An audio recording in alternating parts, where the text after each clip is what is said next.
Bienvenido al aire de las Misiones. Por segunda vez. Claro, bueno. Que no sea la vencida. No, la segunda, no, vamos a andar bien, ¿eh? Bueno, Bueno, usted decía primero que conocer la opinión, claro, se sí. estaba esperando ya esta situación, ¿no? Del veto total. Sí, nos sorprende porque correctamente, como señalabas, lo había anunciado el Ejecutivo. En realidad estamos hablando de cuestiones muy pequeñas en relación a lo que es la crisis humanitaria de 6 millones de argentinos. Porque recordemos que estamos hablando de 5 millones de jubilados y pensionados de la mínima, que hoy con hasta el pago en negro, llamado en bono y demás, apenas llegan a los 300.000 pesos, 1 millón más que son las pensiones no contributivas de personas con discapacidad y PUAN, que están aún peor, no llegan a los 250.000 pesos con todo. Por lo cual, bueno, todos están bajo la línea de pobreza según el cálculo por ingresos que queramos usar. En términos de la cobertura de su canasta, no llegan a cubrir 1/3 de su canasta de necesidades básicas. Frente a esto apareció una pequeña reforma, digo pequeña por varias cuestiones. Primero, llama la atención que se haya discutido 7 meses. Porque, ¿por qué llama la atención? Porque en esos 7 meses se siguió deteriorando el haber del jubilado, es decir, se siguió licuando el haber del jubilado. Por lo cual, aún esta pequeña reforma, en el aspecto de lo que plantea, que es una pequeña recomposición en razón de los 20 puntos que fueron la inflación del mes de enero, de los cuales se recompusieron 12.5, el saldo, que son los diputados hablan de 8 puntos, un poco menos, pero no importa. Lo que importa es que para los jubilados de la mínima, para los 5 millones, serían 18.000 pesos, y para las no contributivas y PUAN serían entre 11 y 13.000 pesos, casi 1 millón de personas. Por lo cual, en nada mueven la situación de miseria en la cual están parados. Lo que sí hacía prever, y bueno, señalaba el propio Ejecutivo, que iba a plantear en razón de esto su veto, es no esta recomposición que no tiene costo fiscal, por lo que señalaba, ya se licuó ese costo fiscal, sino por otros aspectos. Uno de ellos es que se incorpora como parte del haber el llamado bono. El bono es un disparate, es un pago en negro que hace el Estado argentino desde hace 2 años y 2 meses, y que es discrecional, es decir, lo paga cada administración y cada ministro de Economía como se le da la gana, o no lo paga. El año pasado, cuando seguíamos el decurso de ese bono, subía antes de una elección y caía al mes siguiente, hacía un serrucho. Obviamente la inflación ese año creció el 211%, y las jubilaciones con bono y todo lo que quieran reajustaron el 140%. ¿Qué pasó con la actual administración?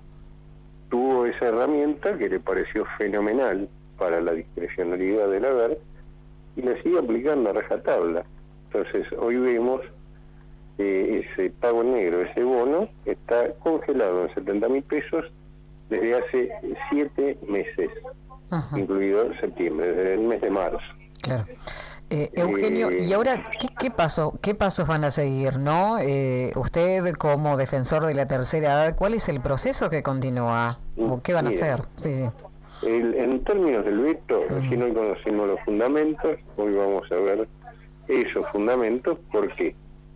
Porque lo que no se habla es que el veto, que es un derecho constitucional del presidente aplicarlo, lo usaron todos los presidentes, a su vez también dice el precepto constitucional, es que tiene que estar fundado y que esos fundamentos tienen que tener razonabilidad. Hoy vamos a trabajar con un constitucionalista para ver cuál es el grado de razonabilidad de los fundamentos que esgrime el Ejecutivo, y veremos si a partir de eso, si no existe tal condición, se puede atacar judicialmente a través de un amparo colectivo, cosa que hemos hecho en otras oportunidades y en otras gestiones, como fue el 20 de marzo del 2020 con la suspensión de la ley de movilidad. Esto por un lado. El otro tema, que es también responsabilidad ahora en este caso del legislativo, de los que votaron, es que si los que votaron se sientan y levantan la mano en consonancia con lo que hicieron para la sanción, se cae el veto, y a partir de eso se promulga la ley. Así que esto es el futuro inmediato de estas medidas, que de todos modos, insisto, no cambian desgraciadamente la situación del presidente del sector. Seguramente aparecerá alguna compensación, algún premio consuelo para los jubilados, para disimular esto que no solo es antipático para los jubilados y pensionados, me parece que le causa también un gravamen en su propio electorado al sector gobernante, ¿no? Claro, el equilibrio fiscal que aduce, digamos, Sí. el gobierno de ninguna manera está, digamos, en peligro a partir de este aumento, porque usted hablaba de 18.000 pesos más o menos a cada jubilado aumento. Que no hace la diferencia. Hay un tema que es de suma sinceridad, Sí. por parte del Ejecutivo. El superávit fiscal lo están pagando los jubilados y pensionados, no lo paga ni la casta, ni la anticasta, ni la recontracasta, lo están pagando los jubilados, porque el 30% de ese superávit es el 30% que se paga de menos en la seguridad social todos los meses. Por eso están tan aferrados, en términos de resolver el problema macroeconómico, a que puedan seguir manejando el sector como lo que está ocurriendo hoy. Es decir, los jubilados pagan con su pérdida de calidad de vida y con su vida misma, que la pierden también, ese superávit fiscal que se muestra todos los meses, ¿no? Claro. Miren, en términos comparativos del ahorro del gasto, del total del ahorro del gasto, entre comillas, el 30% lo ponen los jubilados, y la suspensión de obra pública, de la cual también se menciona tanto y demás, pone la mitad, el 15%. Es decir, la parte del león la ponen las personas mayores y las personas con discapacidad. Claro. Doctor Semino, usted viene luchando hace muchísimo tiempo por el sector de la tercera edad. ¿Por qué cree usted que, digamos, el poder político, y no solamente hablo de este gobierno, sino de varios gobiernos, es apropiarse de o atacar a la caja de los jubilados cada vez que necesitan, digamos, dinero? Sí, y tal cual lo señala, es una constante. Vio que se echan la culpa entre todos. Y es cierto, todos tienen la culpa, ¿no? Anteriores y actuales. Inclusive cuando uno ve los fundamentos del veto, ahora lo vamos a ver en detalle, pero son muy similares al veto del 2010 del 82% que había hecho la presidenta Kirchner, ¿no? Pero yo creo que hay una mirada desde el sector político muy antigua, muy primitiva respecto a lo que es la estructura económica, ¿no? En nuestros países más envejecidos, inclusive, donde es más importante la presencia del sector añoso. Nosotros tenemos 10 años menos de expectativa de vida que Europa. Lo que se ha hecho es potenciar al sector a través de favorecer el consumo, porque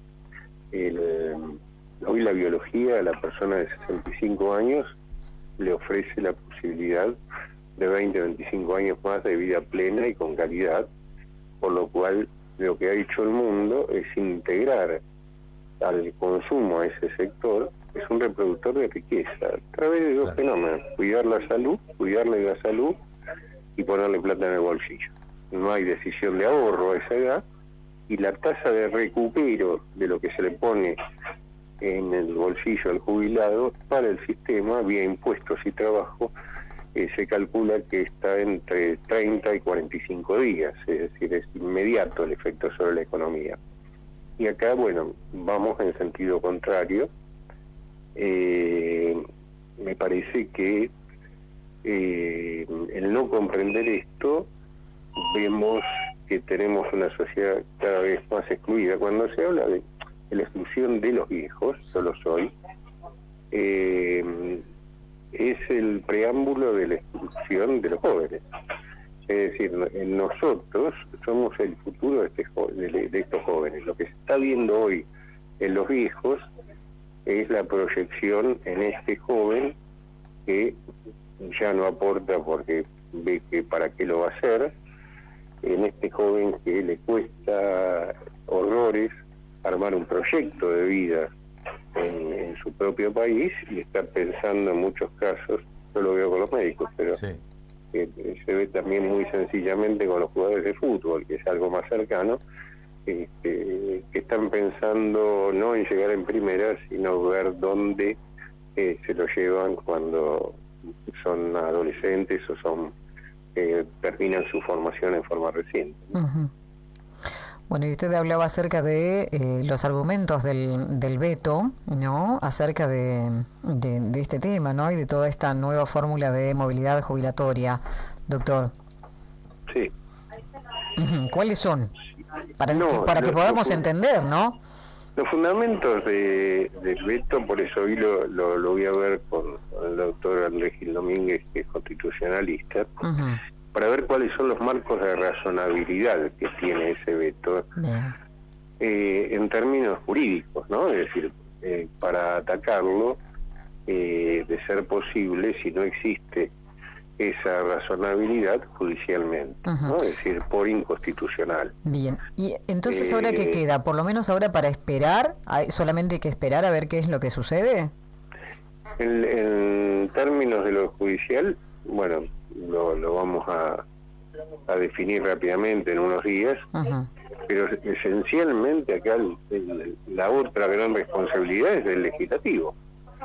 Es decir, porque si los mismos legisladores, los 2/3 de cada presentes en la sesión de cada Cámara, repiten su actitud al momento de la sanción, Ujú. es decir, estar en la banca, que ninguno tenga una gripe sospechosa o un Claro. viaje a la India, Ujú.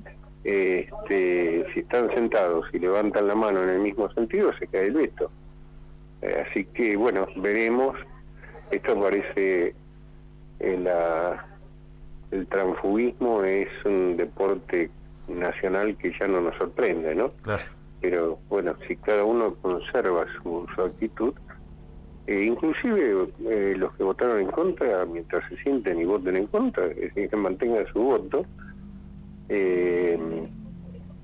se puede lograr que se caiga el veto y seguir con esta pequeña reformita que no nos tiene que eximir de discutir y de resolver una reforma estructural y una ayuda inmediata para los jubilados, ¿no? Porque todas estas explicaciones que podemos dar, los que tenemos la panza llena, la gente que está bajo Claro. los escombros no llega a escucharla, ¿no? Exacto. Quiere respirar, ¿no?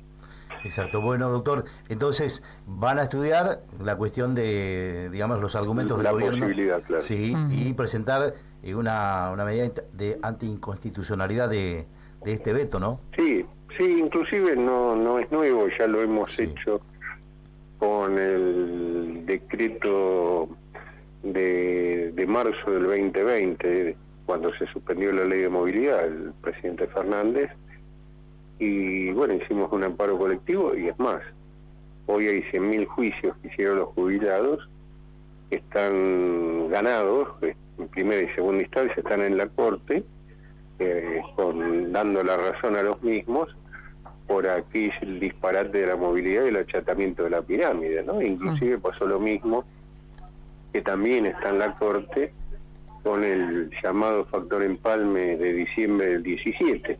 Sí.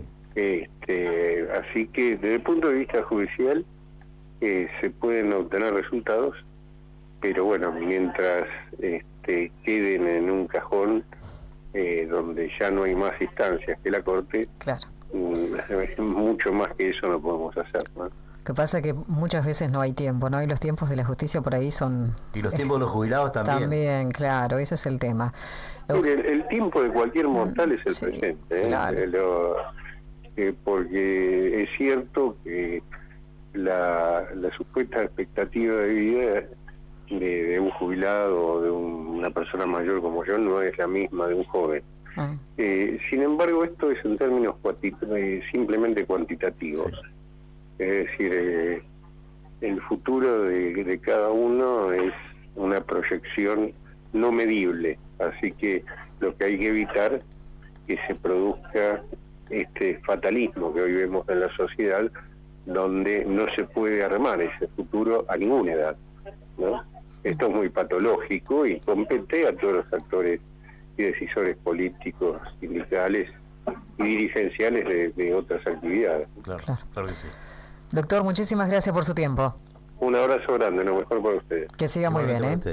Eugenio Semino, defensor de la tercera edad, bueno, hablando acerca de del veto total de la ley de movilidad jubilatoria, hablando acerca de... Se viene otro amparo, ya lo anticipó, que están estudiando, viendo la letra chica de los argumentos del gobierno justamente para vetar a la ley de movilidad jubilatoria, aprobada por ambas cámaras. Habrá que ver justamente ahora qué pasa con los legisladores. Claro. La Cámara de Diputados da la sensación de al menos... Vuelve a origen, vuelve a diputados, claro, que tiene la facultad de va a cambiar su voto. Claro, Recordemos que se queda con su redacción original. Exacto. Bueno, que queden así como estaba, dijo Semino hablando con nosotros aquí en Santa María de las Misiones.